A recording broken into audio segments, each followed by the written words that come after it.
কাকাবু আজকে কি খাচ্ছ? আজকে আমচুর আদা দিয়ে মাছের টক হয়েছে, কাতলা মাছের টক হয়েছে, ব্যাপক লাগছে এই হ্যাঁ রোদের দিনে। দারুণ এই না? টকটা, ও খুব সুন্দর একদম। টক ছাড়া চলবে না, আহা কোনো কথা হবে আমসি, না। ইয়ে বাবা, এই যে একটা বড় আমসি, মাছের চেকা, এই যে মাছের চেকা, ইয়ে বাবা, কাতলা মাছের চেকা, জিভে জল আদা চলে দিয়ে এসছে গো কাকাবু, জিভে খুব জল। ব্যাপক ও লাগছে। কি দারুণ, এ মুখে জল চলে এসছে এই একদম। রোদে আমসি টকটা সেই লাগছে, আমসি টক দারুণ দারুণ, একদম গরম গরম ভাতে একদম জমে যাবে। জমে হ্যাঁ? যাবে। কাঁচা ও, লঙ্কা দিলে আরো ভালো হয়। খুব সুন্দর, খুব সুন্দর লাগছে, কালারটাও দারুণ হ্যাঁ, হয়েছে। ঠিক আছে। রান্না কেমন হয়েছে বলো? রান্না অপূর্ব হয়েছে। হ্যাঁ দারুণ হয়েছে না? ও বলা যায় না, একদম বাহাদুরি রান্না হয়েছে।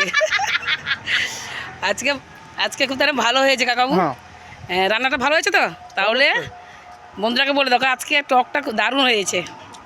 আরো আরো রোদ হলে, গরম পড়লে হ্যাঁ এই কাঁচটা তুল আমাদের দিয়ে টক করলে আরো ভালো হবে। আরও ভালো হবে না? এটা এক ঠান্ডা থালা আছে ভাত, হ্যাঁ হালকা। 1 মিনিটে 1 থালা ভাত। হ্যাঁ, হ্যাঁ বন্ধুরা আজকে আমাদের বাড়িতে হয়েছে আদা আমসি দিয়ে আর এই পোনা মাছের চাকা দিয়ে, ওলকপি আলু দিয়ে টক।